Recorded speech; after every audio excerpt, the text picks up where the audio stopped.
Assalamualaikum warahmatullahi wabarakatuh.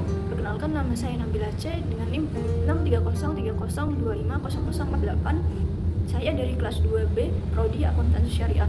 Di sini saya ingin menjawab pertanyaan dari ujian tengah semester mata kuliah Sejarah Pemikiran Ekonomi Islam.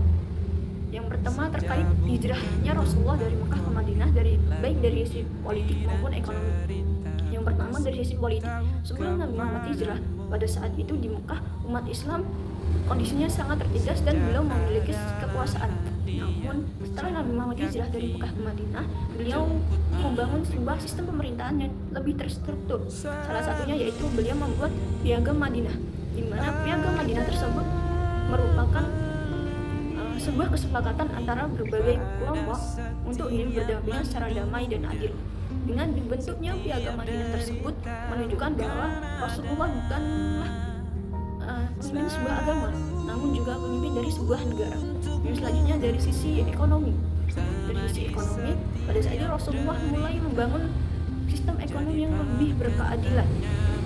Beliau mempersatukan antara kaum Muhajirin dan kaum Ansor supaya membentuk perekonomian ekonomi yang merata, pemerataan ekonomi. Beliau juga melakukan pengawasan pasar.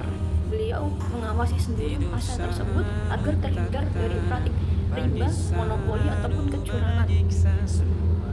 Pada saat hijrah juga mulai diterapkannya zakat, infak, sedekah sebagai bentuk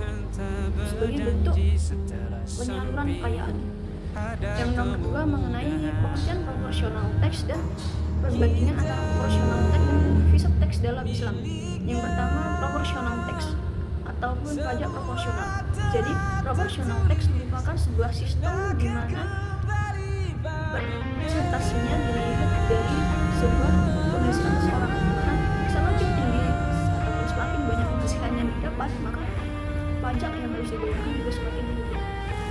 Ada deficit tax atau pajak tetap, di mana pajak yang dibayarkan itu sama rata tanpa melihat penghasilan seseorang. Jadi dalam perspektif Islam, pajak lebih mendekati proporsional tax, di mana salah satunya yaitu zakat, di mana seseorang berzakat itu sesuai dengan harta yang dimiliki. Jadi semakin banyak harta, semakin banyak pula zakat, ya persentase zakat yang harus dikeluarkan. Sistem proporsional tax dinilai lebih adil karena melihat harta seseorang. Ketika harta lebih banyak, dia harus membayarkan pajak lebih banyak juga. Kalaupun jika harta lebih sedikit sesuai dengan ketentuan tersebut, jadi dapat membantu golongan yang di bawah. Kalau deficit tax itu sangat tidak adil karena sistem tersebut tidak mempertimbangkan penghasilan seseorang, tidak melihat harta yang dimiliki seseorang. Jadi antara proporsional tax dan deficit tax, ya proporsional tax yang lebih adil. Yang nomor 3 yaitu kunci kesuksesan dari Harun al-Rashid dalam menjadi khalifah pada masa dinasti Abbasiyah. Yang pertama, beliau merupakan seorang pemimpin yang kuat dan adil. Jadi beliau mampu menjaga stabilitas politik dan keamanan negara. Yang kedua, sistem kebijakan ekonomi yang lebih maju, di mana sebuah perdagangan pada masa beliau sangat berkembang pesat, di mana perkembangan tersebut didukung oleh adanya kebijakan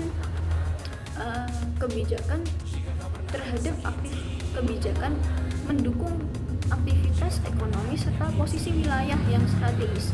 Yang nomor 3 yaitu perhatian besar terhadap ilmu pengetahuan. Pada masa ini berkembanglah pusat-pusat ilmu yang menjadi peradaban Islam yang lebih maju dan disegani. Yang nomor 4, adanya administrasi pemerintahan yang lebih baik. Dengan adanya administrasi yang lebih baik tersebut, maka pada masa itu roda pemerintahan berjalan dengan efektif dan terorganisir. Dan yang kelima, kunci kesuksesan Harun al-Rashid yang kelima yaitu beliau sangat memperhatikan kesejahteraan rakyat. Jadi rakyat pada masa beliau hidup dengan damai, dengan makmur, Jadi itu merupakan 5 kunci kesuksesan dari Khalifah Harun al-Rasyid pada masa dinasti Abbasiyah. Dan yang dapat saya jelaskan mengenai 3 pertanyaan ujian tengah semester mata kuliah sejarah pemikiran ekonomi Islam tersebut. Kurang lebihnya mohon maaf. Wassalamualaikum warahmatullahi wabarakatuh.